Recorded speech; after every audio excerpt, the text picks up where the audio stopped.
Olá, jovem, eu sou o professor André Penaforte e hoje vamos falar sobre genética.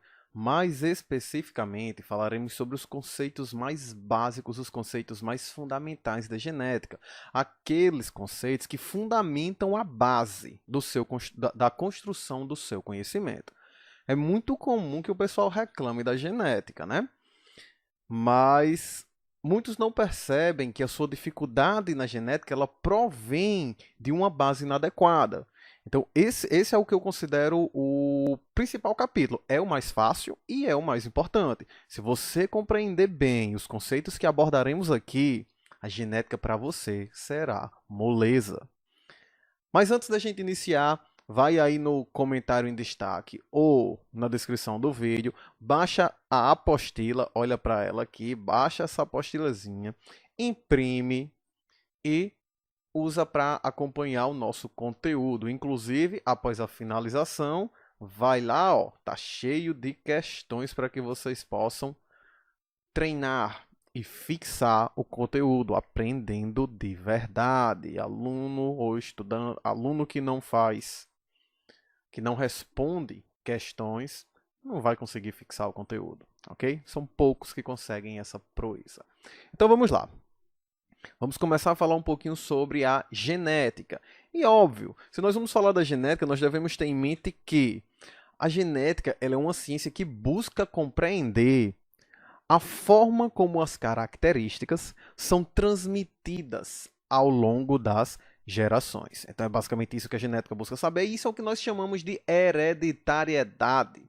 Então a hereditariedade nada mais é do que estudar a forma como as características são transmitidas dos pais para os filhos, ou seja, dos progenitores para a prole. E óbvio, quando nós observamos os seres vivos, vemos que cada um apresenta suas características específicas. E essas características, que são alvo de estudo da hereditariedade e da genética, elas serão transmitidas ao longo das gerações pelos genes. E aí, pessoal, tenha uma coisa em mente, tenha algo muito bem estabelecido, que é o conceito de gene.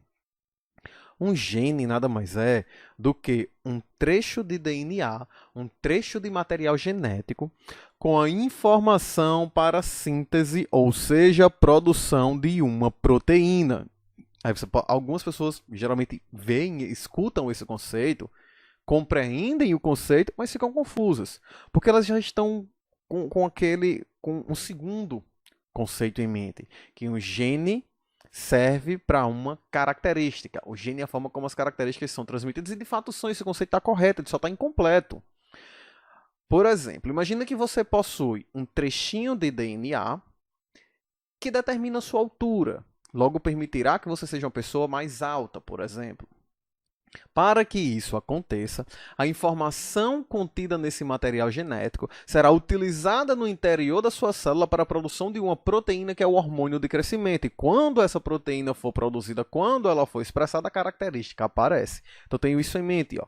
Um gene que é igual a uma proteína, que é igual a uma característica. Então, é basicamente assim que vai funcionar essa relação entre genes e características. E, pessoal, buscando compreender melhor ou mesmo organizar melhor o conhecimento que temos acerca da hereditariedade, nós estabelecemos alguns princípios da hereditariedade, certo? Então, o nosso primeiro princípio é que os filhos, ok, a prole, eles herdam as informações genéticas de seus progenitores, de seus pais.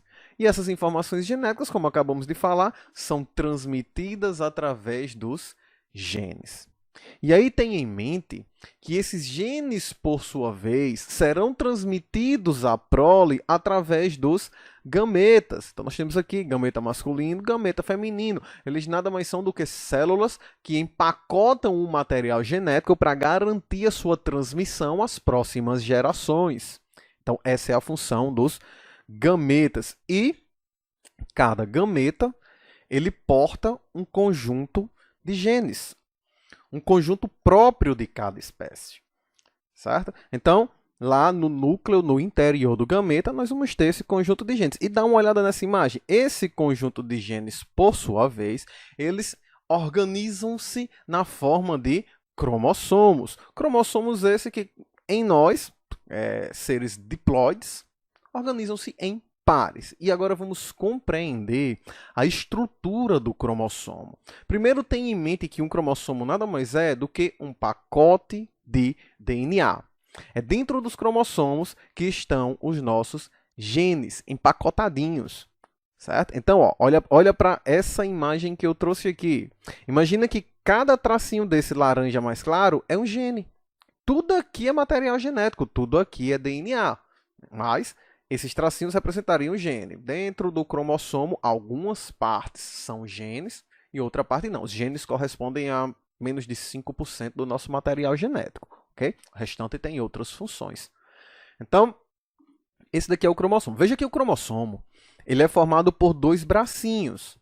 Se você olhar nessa imagem aqui, que é o nosso cariótipo, o nosso pool genético, todos os nossos cromossomos aqui, consequentemente, portando todos os nossos genes. Se vocês olharem, ó, nós temos 22 mais um par de heterossomos. Então, nós temos 23 pares de cromossomos. E cada cromossomo é formado por duas cromátides, o que nós chamamos de cromátides irmãs. É interessante salientar que a primeira cromátide é uma cópia exata da segunda cromátide. Então, elas são exatamente iguais. As cromátides são cópias uma da outra, certo? E que esses cromossomos, vejam que nossos cromossomos encontram-se em pares. E aí, esses pares são chamados de cromossomos homólogos, que são cromossomos que possuem informações, que possuem genes para as mesmas características. É claro, eles possuem genes para as mesmas características, mas nada impede que eles carreguem variáveis diferentes do mesmo gene, que nós chamamos de alelos. Então, olha para cá. Aqui eu tenho o par número 2. Dentro do par número 2, eu tenho o gene Bzinho, né, o alelo Bzinho, e o alelo Bzão. Certo? Então, são variáveis de um mesmo gene. Eu poderia ter aqui, por exemplo, Bzinho, a pessoa será baixa, Bzão, a pessoa será alta. Como o Bzão é dominante, essa pessoa aqui será alta. Eu tenho aqui Azinho para cor branca, Azão para cor negra. Como o Azão é dominante, essa pessoa será negra. Certo? Eu tenho aqui o Czinho para o cabelo castanho, o Czão para o cabelo loiro. Como o loiro seria dominante, essa pessoa seria loira. Então, veja, é a mesma pessoa, mas ela carrega alelos diferentes para a mesma característica em seus cromossomos homólogos, cromossomos que possuem genes para as mesmas características, mas nada impede que esses genes sejam variáveis.